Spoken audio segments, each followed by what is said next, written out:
You ever been underestimated by your own family?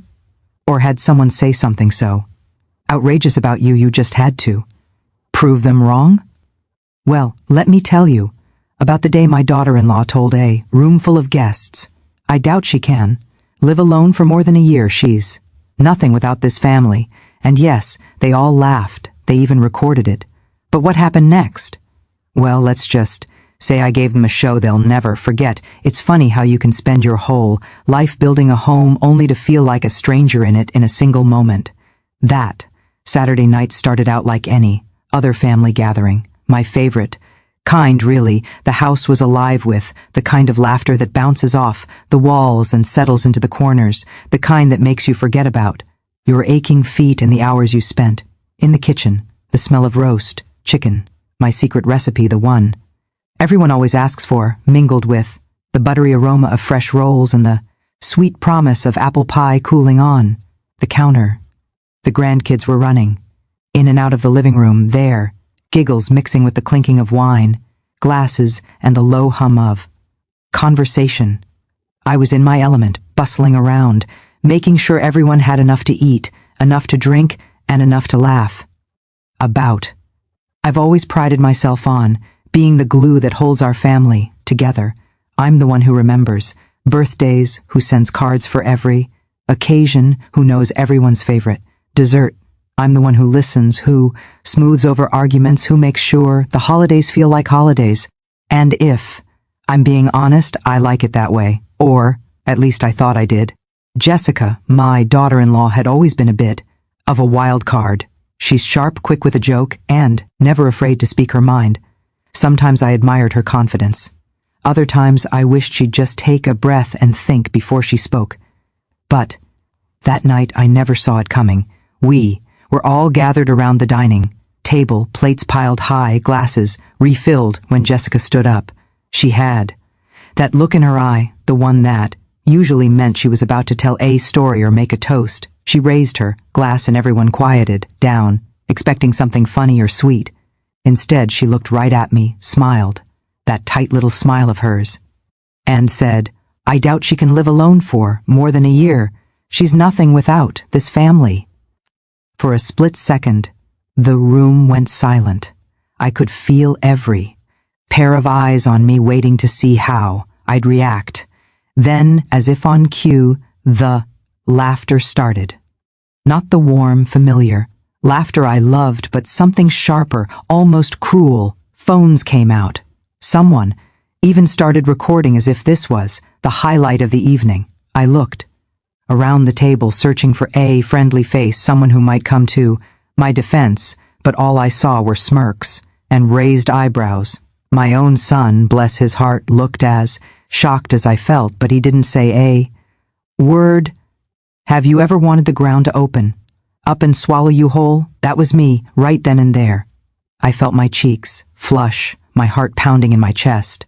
I thought about all the times I'd stayed up late making costumes for school, plays, all the birthday cakes I'd baked from scratch, all the times I'd put everyone else's needs before my own. Was this really how they saw me? As someone who couldn't survive without them? As someone who was, in Jessica's words, nothing? I could have cried. I could have stormed out. I could have let their laughter break me. But something inside me snapped. Maybe it was pride. Maybe it was anger. Maybe it was just plain old stubbornness. Instead of shrinking away, I straightened my back, forced a smile, and looked Jessica right in the eye. Why wait a year? I said, my voice steady, even though my hands were shaking. I'm leaving now. You could have heard a pin drop. For a moment, no. One move. Then, as if in slow motion, I stood up, pushed my chair back, and walked out of the dining room. I didn't slam the door or make a scene. I just walked, my head held high, past the kitchen where the pie was still cooling, past the hallway lined with family photos, past the living room where the grandkids' toys were scattered across the floor. I grabbed my purse from the hook by the door, my favorite purse, the one with the little embroidered flowers, and slipped on my shoes as I stepped Outside, the cool night air hit me like a splash of cold water. I could still hear the muffled sounds of laughter and conversation from inside, but I didn't look back. I walked down the driveway, my heart pounding, my mind racing. What was I doing? Where would I go? Was I really about to leave everything behind because of one cruel comment? But as I reached my car, I realized something. I wasn't running away. I was making a choice. For the first time in a long time, I was choosing myself. I was choosing to stand up for the woman I knew I was, the woman who had built a life, a family, a home, the woman who was so much more than nothing. I slid into the driver's seat, started the engine, and took a deep breath. I didn't know what tomorrow would bring, but for the first time in years I felt a spark of excitement. Maybe, just maybe, this was the beginning of something new, and as I pulled out of the driveway, I couldn't help but smile. After all, if I could survive a dinner party disaster like that, I could survive anything.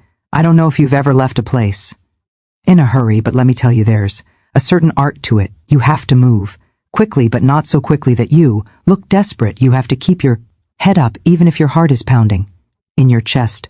And most importantly, you have to remember the essentials. For me, that meant my purse, my dignity, and of course, my favorite Tupperware. I mean, let's be honest, you never leave Tupperware behind.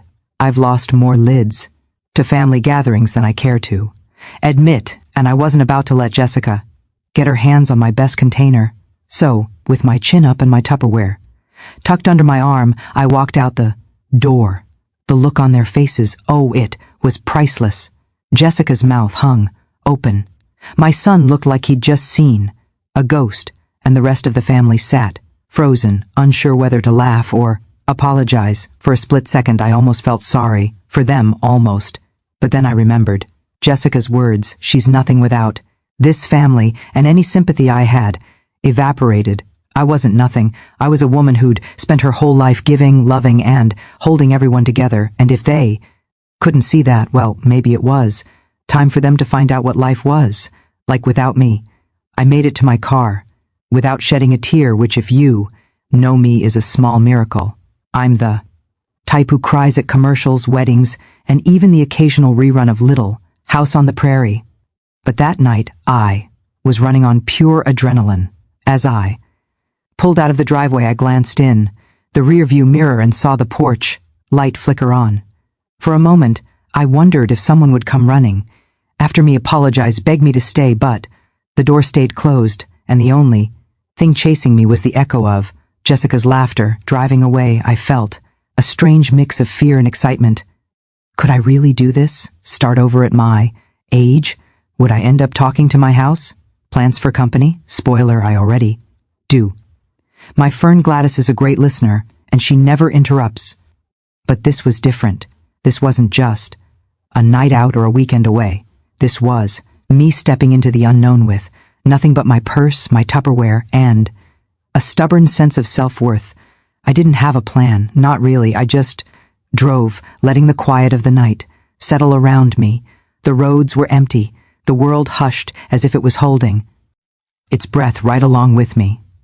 I thought about calling a friend, but it was late and I didn't want to explain what had happened. Not yet. I needed a place to think, to breathe, to figure out what came next. After about 20 minutes, I spotted a little motel on the edge of town, the kind with a neon sign that buzzes and flickers, promising clean rooms and free cable. It wasn't fancy, but it was exactly what I needed. I pulled in, parked under a flickering streetlight, and sat for a moment, hands gripping the steering wheel. Was I really doing this? Was I really spending the night in a motel alone at my age? The thought made me laugh, a real honest to goodness laugh that bubbled up from somewhere deep inside. If nothing else, at least I'd have a story to tell. Inside, the lobby smelled faintly of coffee and lemon-scented cleaner. The woman at the front desk looked up from her crossword puzzle and gave me a tired smile. "Rough night?" she asked, her eyes kind. "You could say that?" I replied, managing a smile of my own. Just need a place to rest my head. She handed me a key, an actual key, not one of those plastic cards, and pointed me toward room 7. Breakfast is at 7, coffee's strong but it'll wake you up. I thanked her and made my way to the room. It was small but clean with a bedspread covered in faded roses and a little table by the window. I set my purse and Tupperware down, kicked off my shoes, and sat on the edge of the bed. For the first time all night, the reality of what I'd done hit me. I was alone.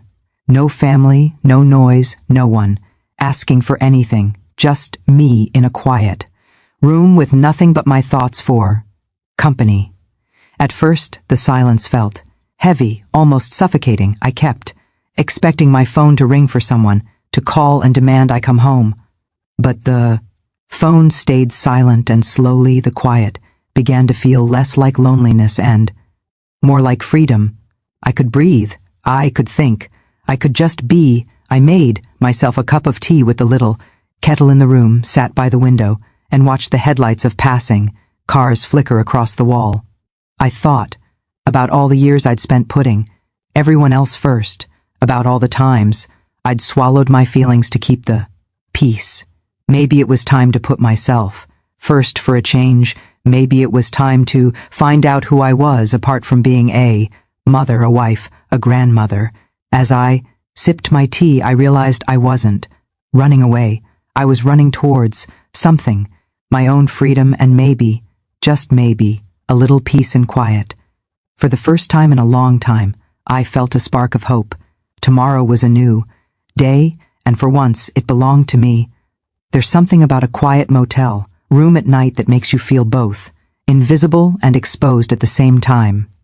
I'd always thought of myself as someone who could handle anything. But as I sat there wrapped in a scratchy motel blanket, sipping a cup of tea that tasted faintly of lemon and nostalgia, I felt the weight of the day settle on my shoulders. The TV was playing a rerun of Golden Girls, the one where Dorothy finally stands up for herself, which felt a little too on the nose for my current situation. I tried to lose myself in the familiar banter, but my mind kept drifting back to the dinner table, to Jessica's words, to the laughter that had stung more than any insult ever could. I glanced at my phone, half hoping, half dreading that someone would call. The silence was both a relief and a disappointment. I wondered what they were saying about me now. Was Jessica still holding court, making jokes at my expense? Was my son defending me? Or was he just sitting there letting it all happen? The questions swirled in my mind, each one heavier than the last. I tried to tell myself that I didn't care, that I was better off without them. But the truth was, I missed my family. I missed the chaos, the noise, the sense of belonging, even if it caught me with a side of heartache. Just as I was about to turn off the TV and try to get some sleep, my phone buzzed, the screen lit up with my son's name, and my heart leapt into my throat. For a moment, I just stared at it, afraid to see what he might say. Was he angry? Was he siding with Jessica? Was he going to tell me to come home and apologize for making a scene? My hands shook as I picked up the phone, my thumb hovering over the message icon. I took a deep breath and opened it. Mom, I'm so sorry. I had no idea she'd say that. I love you. Please, come home when you're ready, or let's find a place for just us. I miss you already. I read the message once, then again, as if the words might change if I looked at them long enough, but they didn't. They stayed right there, glowing on the screen, warm and real, and exactly what I needed to hear. I felt a lump rise in my throat, and before I knew it, the tears started to fall. Not the pretty movie star tears you see in the movies, but the real messy, snotty kind that leave your nose red and your eyes puffy. I pressed the phone to my chest and let myself cry, really cry, for the first time in what felt like years. It's funny, isn't it, how sometimes it takes a little chaos to see who really cares. I'd spent so much of my life trying to keep the peace, to make sure everyone else was happy that I'd forgotten what it felt like to be cared for in return. My son's message was a lifeline, a reminder that I wasn't as alone as I felt. He saw me not just as the woman who cooked his meals and folded his laundry, but as a person with feelings, with needs, with a heart that could be broken and mended. I thought about all the times I'd put myself last, all the times I'd bitten my tongue to avoid an argument, all the times I'd let Jessica's sharp words slide off my back because I didn't want to cause trouble. Maybe I'd been wrong. Maybe standing up for myself wasn't selfish. It was necessary. Maybe it was the only way to teach the people around me how to treat me. I wiped my eyes and typed out a reply, my fingers trembling. Thank you, sweetheart. I needed to hear that. I love you too. I just need a little time to think, but I'm so proud of you for reaching out. We'll figure this out together. I hit send and set the phone down, feeling lighter than I had in days. The tears kept coming, but now they were mixed with relief, with gratitude, with a strange sense of hope. Maybe things wouldn't go back to the way they were. Maybe that was a good thing. Maybe this was a chance to start over, to build something new, something stronger, more honest, more loving. I looked around the little motel room at the faded wallpaper and the humming mini fridge and realized that I wasn't afraid anymore. I was still sad, still hurt, but I wasn't afraid. I knew who I was, and I knew that I deserved better than to be the punchline at my own dinner table. I deserved respect, kindness, and love, not just from my family, but from myself. As the night wore on, I found myself smiling through the tears. I thought about all the women I knew, friends, neighbors, even strangers at the grocery store who had been through something similar. How many of us had stayed silent, thinking it was easier to keep the peace than to speak up? How many of us had forgotten that we were worthy of more? I made a promise to myself right then and there that I wouldn't go back to the way things were. I would go home when I was ready, but I would go home on my own terms. I would set boundaries, speak my truth, and demand the respect I deserved. And if that meant things changed, so be it. Change was scary, but it was also necessary. It was the only way to grow. As I drifted off to sleep, the last thing I saw was my son's message still glowing on the screen. I clutched my phone to my chest and whispered a quiet thank you to the universe. I wasn't alone. I was loved. And for the first time in a long time, I believed it. The next morning, I woke up to sunlight streaming through the thin motel, curtains painting golden stripes across the faded bedspread. For a moment, I just lay there, listening to the distant hum of cars on the highway and the cheerful chirping of birds outside.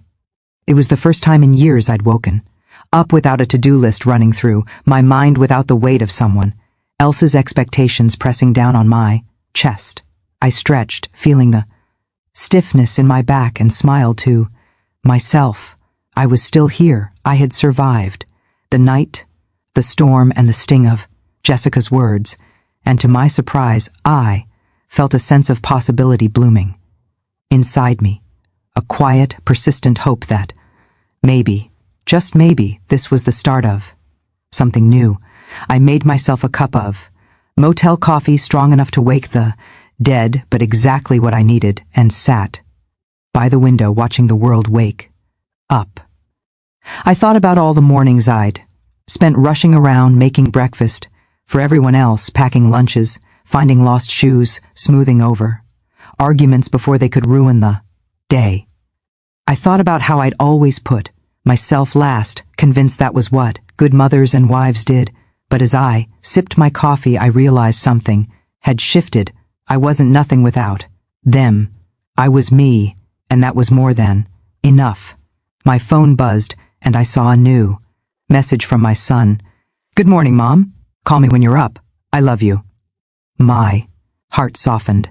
I dialed his number, and when he answered, his voice was thick with worry and relief. We talked for hours, longer than we had in years. We talked about everything, about boundaries, about respect, about how things had gotten so tangled up that we'd forgotten how to really see each other. He apologized again for Jessica's words, for not standing up for me, for letting things get so out of hand. I told him I forgave him, but that things had to change. I couldn't go back to being the family doormat, the one everyone leaned on but never really saw. We laughed too about the motel, coffee, about my dramatic exit, about how I'd managed to leave with my favorite Tupperware intact. You always were the strong one, Mom, he said. And I could hear the pride in his voice. It made me realize how much I'd missed that connection, how much I'd missed being seen for who I really was, not just what I did for everyone else. We made a plan. I'd come home, but on my own terms. There would be new rules, new boundaries. Jessica and I would have to talk, really talk, not just trade polite smiles over the dinner table. And if things didn't change, if I still felt small and invisible, I'd find a place of my own. My son even offered to help me look for apartments just in case. The thought of starting over was scary, but it was also exhilarating. For the first time in a long time, I felt like I had choices. I wasn't trapped. I wasn't powerless. I was the author of my own story. After we hung up, I took a long shower, letting the hot water wash away the last traces of doubt and fear. I looked at myself in the mirror, really looked, and saw a woman who had weathered storms, who had loved fiercely, who had given everything she had and still had more to give. I saw strength in the lines around my eyes, wisdom in the silver streaks in my hair. I saw someone worth fighting for. I packed up my things, my purse, my dignity, my trusty Tupperware, and checked out of the motel. The woman at the front desk gave me a knowing smile. "You look lighter today," she said. "Whatever happened, I hope you know you deserve to be happy." I thanked her, feeling a lump in my throat. Sometimes it's the kindness of strangers that reminds us of our own worth. Driving home, I felt a sense of peace settle over me. The world looked different, brighter somehow, as if the universe was cheering me on. I thought about all the women I knew who had been underestimated, who had been told they were nothing without their families, their husbands, their roles. I wanted to reach through the radio and tell them all, "You are enough. You are strong. You are worthy of love and respect just as you are." When I walked through my front door, the house felt different. It was still the same photos on the walls, the same familiar smells, but I was different. I was no longer willing to shrink myself to fit someone else's idea of who I should be. I was ready to take up space, to speak my truth, to demand the respect I deserved. Jessica was in the kitchen, her face pale and anxious. We talked, really talked for the first time in years. It wasn't easy. There were tears, apologies, and promises to do better. I told her how her words had hurt me, how I needed to be seen and valued, not just tolerated. She listened, really listened, and for the first time, I saw a glimmer of understanding in her eyes. It wouldn't be perfect overnight, but it was a start. So ladies, if you've ever felt underestimated, remember you're stronger than you think. And sometimes the best way to prove it is to walk out the door with your head held high and your Tupperware in tow. Life is too short to live small. You deserve to be seen, to be heard, to be loved for exactly who you are. And if you ever forget that, just remember my story and know that a new beginning is always possible, no matter your age or stage in life. If this story made you laugh, cry, or just nod your head in agreement, hit that subscribe button, share your own stories in the comments, because we're all in this together. And trust me, you're never too old for a new beginning.